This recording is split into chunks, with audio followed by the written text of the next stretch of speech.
Welcome to another week of the Doc's Diagnosis presented by Centris Federal Credit Union. Whether you need a home loan, a refi, or an auto loan, make sure to contact the good folks at Centris Federal Credit Union. Dr. Odd, the Huskers coming off a Big Ten win over Indiana, a much-needed step forward for Nebraska, but there are still some flaws, and you find them all the time in that offensive line. Well, and that's kind of something I'm always keen on. And we've talked several times during the course of this season about those tackle spots and why I consider that a spot on this team that if changes aren't made, it's becoming a liability. And so that's what we're going into with these clips. So let's take a look. This is in the first quarter, about 2 minutes to go.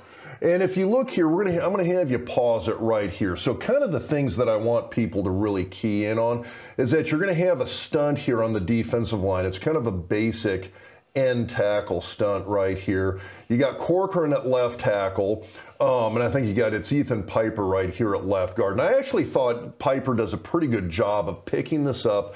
And kind of the terminology we use is flattening out that guy that's coming inside, basically keeping him at the front of the pocket. What we see here is basically poor footwork and balance with Corcoran, where he's going to be coming back.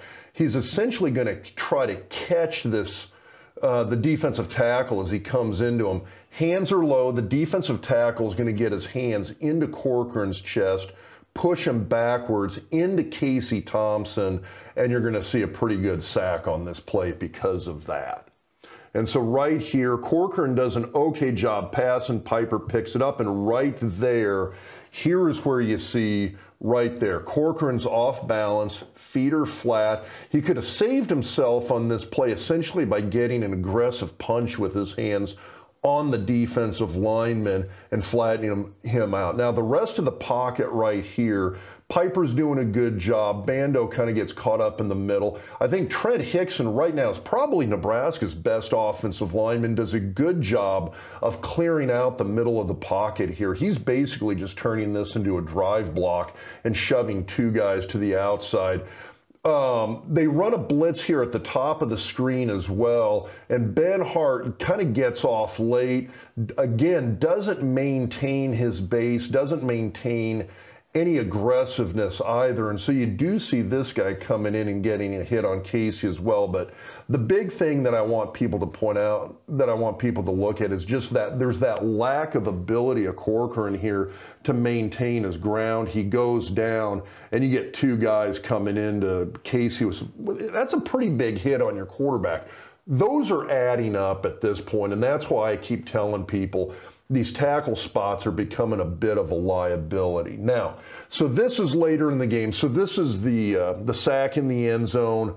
Chubb is in there at quarterback right now, fumbles the ball. So kind of the things I want people to pay attention to here. So you got Ben Hart here at right tackle.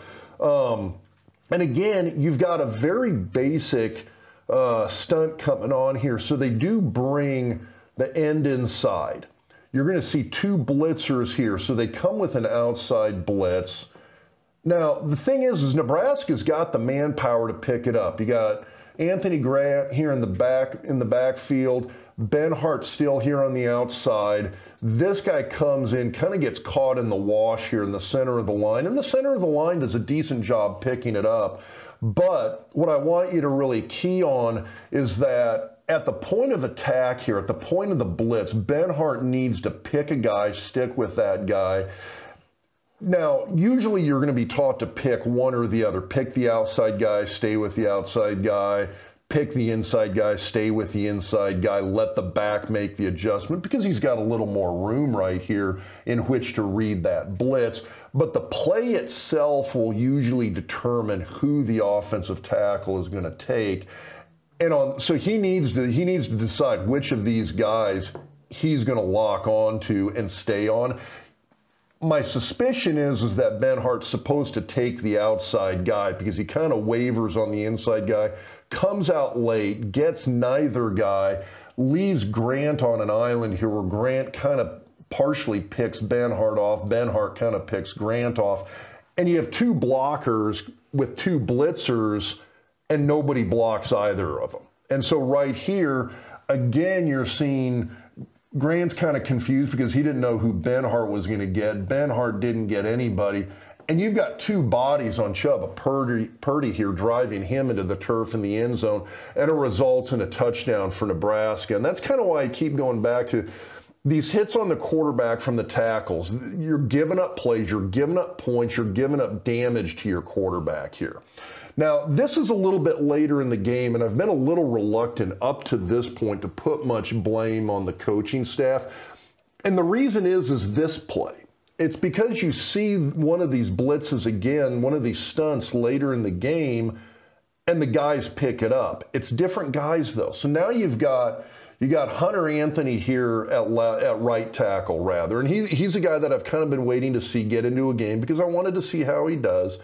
And I thought he did pretty well on this play. So again, what I want people to look at, you got the end, you got the tackle. They're going to run a basic end tackle stunt here on this particular play. You want to see the offensive tackle shove that guy down inside.